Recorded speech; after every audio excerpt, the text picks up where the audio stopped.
मेरा नाम नूपुर सिंह सेंगर है। 10 अप्रैल 2021 को कोविड से मेरे पति की मृत्यु हो गई। लव मैरिज करना गलत है, शादी करना। और शादी से पहले सब कुछ ठीक था। बैंक से इतने फ़ोन आ रहे थे जिसको देने के लिए मेरे पास में ईएमआई नहीं थी। अलीगढ़ रख लीजिए, बट वहाँ से मुझे कोई भी सहायता नहीं मिली। मैंने लोगों से उधार पैसे लिए, मैंने ईएमआई चुकाई। बहू का दर्जा मिला था, मैं वो बहू का दर्जा चाहती हूँ। ऐसा क्या हो जाता है एक पति के जाने के बाद में जो चीज़ें इतनी ख़राब हो जाती हैं। ऐसा क्या करूं जिससे ये साबित हो कि मैं उनकी बहू हूँ। पति के मरने के एक दिन के अंदर ही 24 घंटे के अंदर ऐसा क्या हुआ जो मैं बेटा से अजनबी हो गई।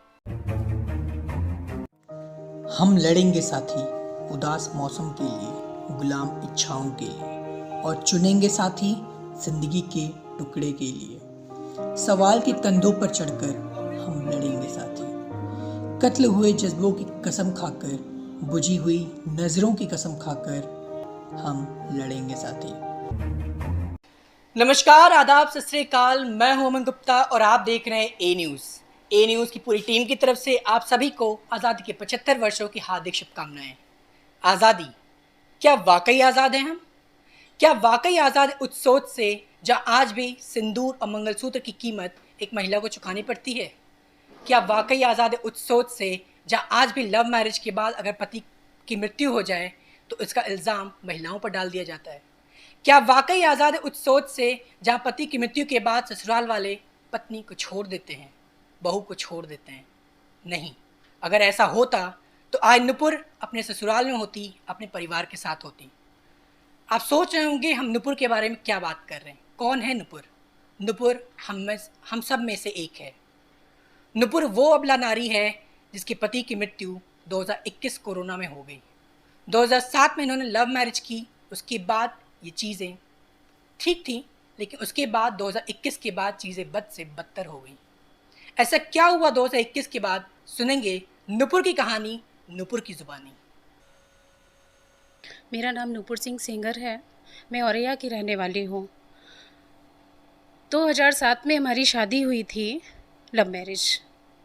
मेरे पति जो हैं वो अलीगढ़ के रहने वाले हैं। उनका एड्रेस जो है वो MIG 69 PID colony, Ramghat road, Aligarh के निवासी हैं। उनका पैतृक जो गांव है वो इटावा के पास दांदरपुर पड़ता है, वहाँ के रहने वाले हैं। सब कुछ अच्छा था, हमने शादी की, लव मैरिज की, सब लोग साथ में थे, परिवार ने साथ दिया, बहुत प्यार दिया। मेरी सासू माँ बहुत अच्छी थी, सब लोग अच्छे थे, जेठ जी, ससुर जी, सब लोग बहुत प्यार करते थे, बेटा बेटा बेटा। मुझे कभी एहसास नहीं हुआ कि मैंने लव मैरिज की है, मैंने कोई गलती की है। मायके से भी सब कुछ अच्छा था, ससुराल से भी सब कुछ अच्छा था। उसके बाद में मेरी सास ख़त्म हुई, दुख हुआ मुझे, क्योंकि मुझे बहुत मानती थी। फिर 2021 में 24 अप्रैल 2021 को कोविड से मेरे पति की मृत्यु हो गई। मैं सदमे में थी। मेरे ससुराल वाले, मेरे जेठ जी मयूर तिवारी और राजनारायण तिवारी मुझे मेरे मायके औरैया छोड़ के चले गए। मुझे नहीं पता था कि मेरे पति उस टाइम ख़त्म हो गए हैं, क्योंकि मैं किसी भी औरत के साथ में ऐसा हो तो मुझे लगता है कोई भी सेंस में नहीं होगा। तो मैं सदमे में थी, मुझे छोड़ के चले गए, मुझे नहीं पता था। एक हफ्ते बाद जब मुझे पता चला कि मेरे पति नहीं हैं तो क्या स्थिति होगी वो मैं ही जानती हूँ, क्योंकि जिस पे बीतता है वही जानता है। मैंने अपने ससुराल वालों को फ़ोन करना शुरू किया कि मैं आना चाहती हूँ। मुझे पता चला कि वो पति का जो आखिरी काम है वो कर रहे हैं, मैं वहाँ जाना चाहती थी कि मेरे पति का आखिरी काम है।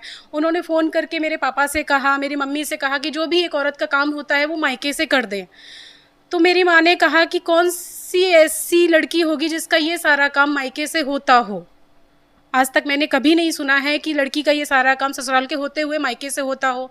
मैंने फ़ोन किया भैया को, पहले तो उन्होंने 50 कॉल किया, उन्होंने कोई भी फ़ोन नहीं उठाया। ससुर जी को फ़ोन किया, उन्होंने भी नहीं उठाया।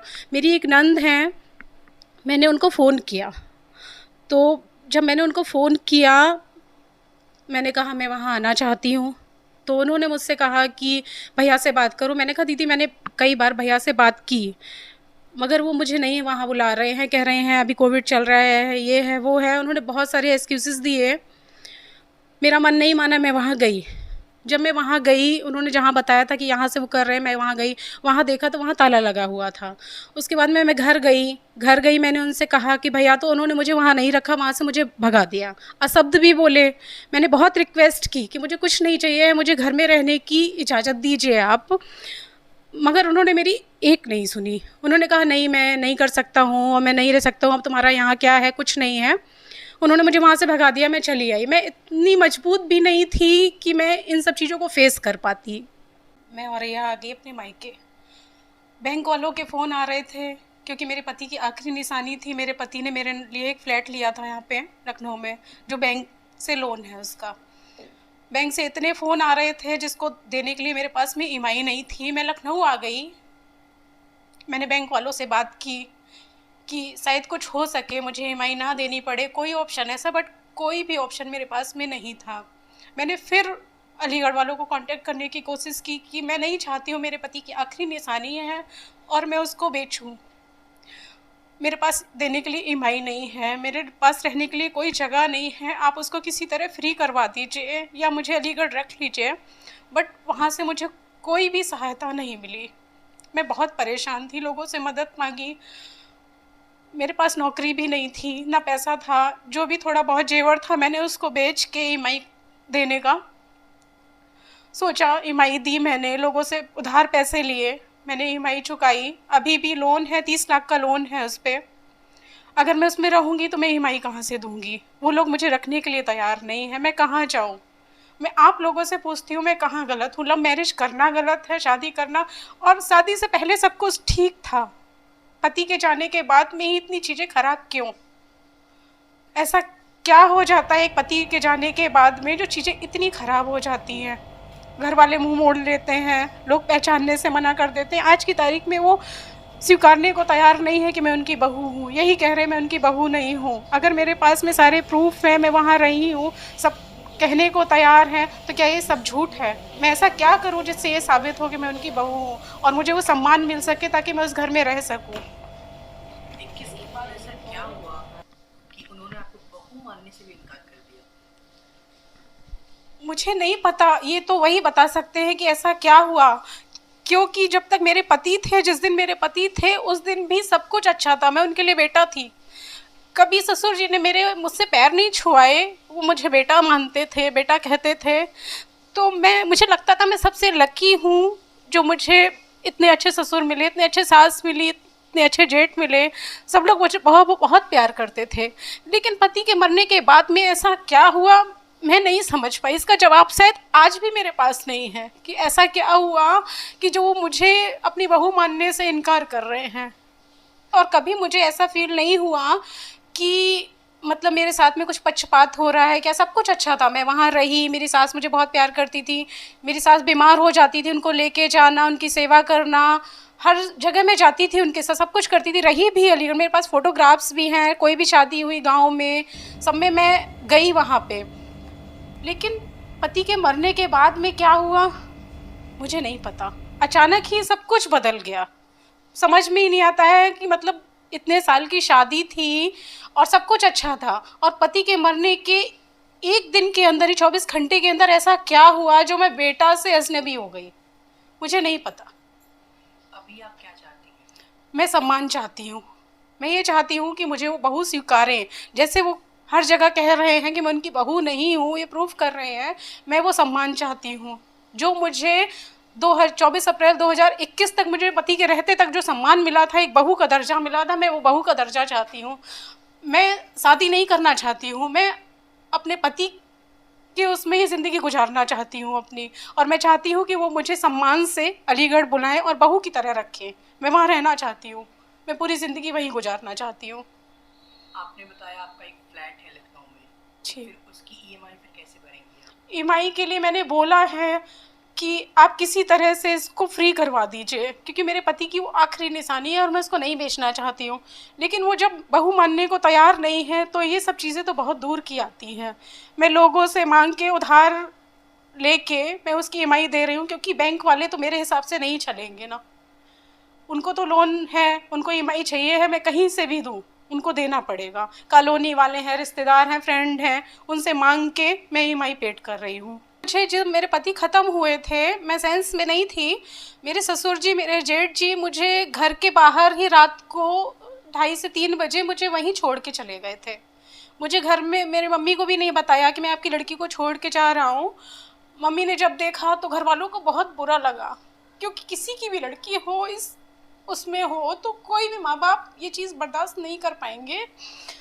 बहुत दुख हुआ, लेकिन उन लोगों को नहीं समझ में आया। मुझे खुद नहीं समझ में आ रहा है कि सब कुछ इतना अच्छे से थे, इतनी जल्दी मानवता कैसे चली जाती है, लोगों की इंसानियत कैसे ख़त्म हो जाती है।